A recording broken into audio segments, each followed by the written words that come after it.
सुप्रभात बच्चों।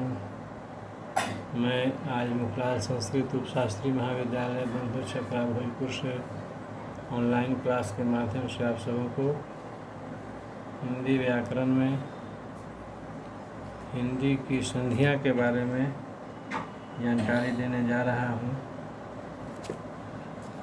वैसे हम लोग संधि की परिभाषा का उसके भेद जो है स्वर संधि, व्यंजन संधि, विसर्ग संधि, ये तीनों हम लोग पढ़ चुके हैं। आज हम लोग हिंदी की संधियाँ के बारे में जानेंगे। तो हिंदी के अपने तद्भव तथा आगत दोनों ही प्रकार के शब्दों पर संस्कृत के जो संधि का नियम है वह लागू नहीं होता है। हिंदी भाषा में अपना कुछ अलग संधि नियम विकसित हुआ है जो कि हम आपको बता रहे हैं। इसमें पहला है महाप्राणीकरण तथा अल्प प्राणीकरण। तो महाप्राणीकरण तथा अल्प प्राणीकरण क्या है? तो यदि किसी शब्द के अंत में अल्प प्राण ध्वनि हो और उसके आगे ह ध्वनि आ रही हो तो अल्प प्राण ध्वनि जो है वह महाप्राण हो जाती है। फिर से सुन लीजिए, यदि किसी शब्द के अंत में अल्प प्राण ध्वनि हो और उसके आगे ह ध्वनि आ रही हो तो अल्प प्राण ध्वनि जो है वह महाप्राण हो जाती है। जैसे उदाहरण इसका, सब जोड़ ही, ह दीर्घिकार ही हो जाएगा मिलकर सभी। अब जोड़ ह दीर्घिकार ही दोनों मिलकर हो जाएगा अभी। तब जोड़ ही, ह दीर्घिकार दोनों मिलकर हो जाएगा तभी। इसी प्रकार इन जोड़ ही इन्हीं। तो ये तो हुआ अल्प प्राण, महाप्राण होता है। अब देखिए कि महाप्राण जो है अल्प प्राण कैसे होता है। तो अनेक शब्दों में शब्दांत में आने वाली महाप्राण, शब्द के अंत में आने वाली महाप्राण ध्वनि उच्चारण में अल्प प्राण हो जाती है। अनेक शब्दों में शब्दांत में आने वाली महाप्राण ध्वनि उच्चारण में अल्प प्राण हो जाती है। जैसे इसका उदाहरण देखिए,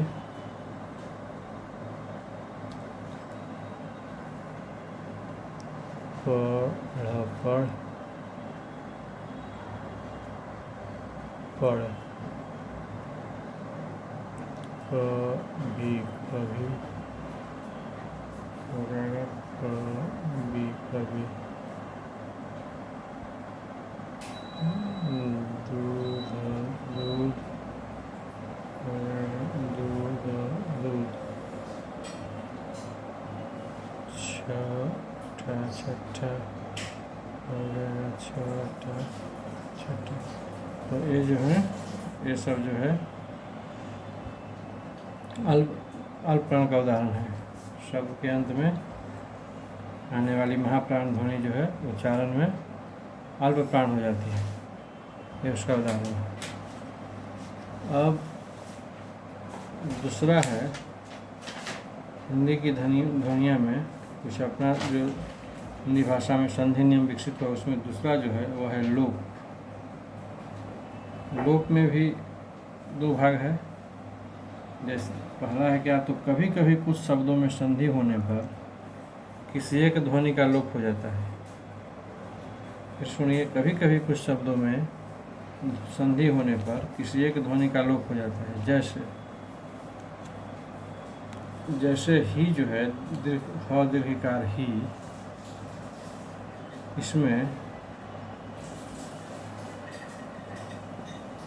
ह व्यंजन का लोप होता है। जैसे यह है जोड़ ही हो जाएगा यही। इसमें जो है हाँ हलंत जो है क्या हो रहा है, लोप हो जा रहा है।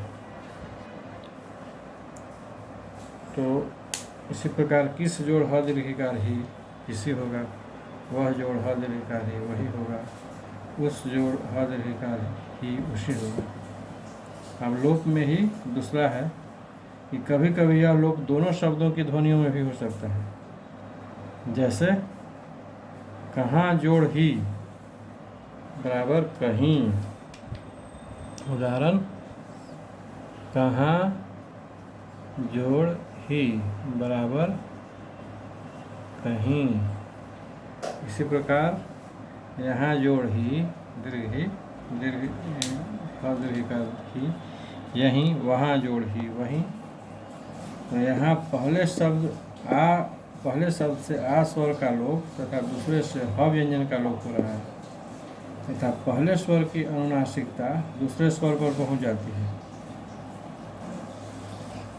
अब चौथा जो है, चौथा नियम देखिए, संधि का नियम जो विकसित हुआ है वो है आगम। इसमें है कि हिंदी में प्राय एक साथ दो स्वर उच्चारित नहीं होते। यदि किसी शब्द में दो स्वर एक साथ आ जाते हैं तो दोनों के बीच एक व्यंजन य का आगम हो जाता है। फिर से सुन लीजिए, हिंदी में प्रायः एक साथ दो स्वर उच्चारित नहीं होते। यदि किसी शब्द में दो स्वर एक साथ आ जाते हैं तो दोनों के बीच एक व्यंजन य का आगमन हो जाता है। जैसे देखिए उदाहरण, ला जोड़ आ, अब क्या हो जाएगा, लाया।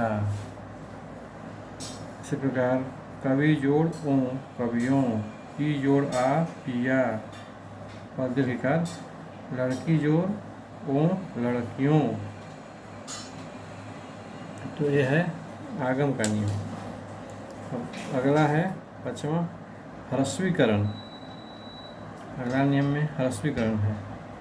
क्या है, तो समस्त पदों में पहले पद का दीर्घ स्वर अधिकतर शब्दों में ह्रस्व हो जाता है।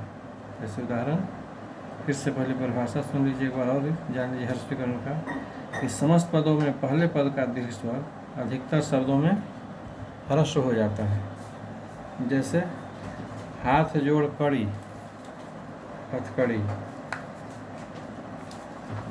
लड़का जोड़पन, लड़कपन। एक मिनट उदाहरण हम इस पर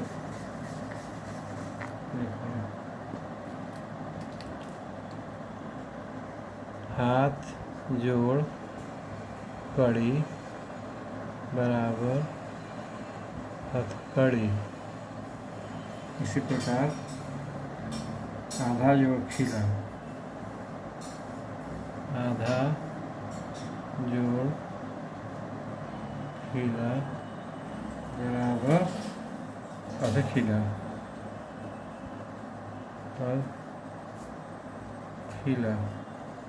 इसी प्रकार आगे लड़का जोड़ कम लड़कपन, कान जोड़ कटा कम कट्टा, काठ जोड़ पुतली कठपुतली, बच्चा जोड़ पन बचपन आदि बहुत सारे हैं उदाहरण। अब आगे अगला जो संधि का नियम विकसित हुआ उसमें है छठा में स्वरों में परिवर्तन। स्वरों में परिवर्तन, तो इसमें है कि समस्त पदों में भी प्रायः स्वरों में परिवर्तन हो जाता है। समस्त पदों में भी प्रायः स्वरों में परिवर्तन हो जाता है। जैसे घोड़ा जोड़ सवार बराबर घुड़सवार, घोड़ा जोड़ सवार बराबर घुड़सवार।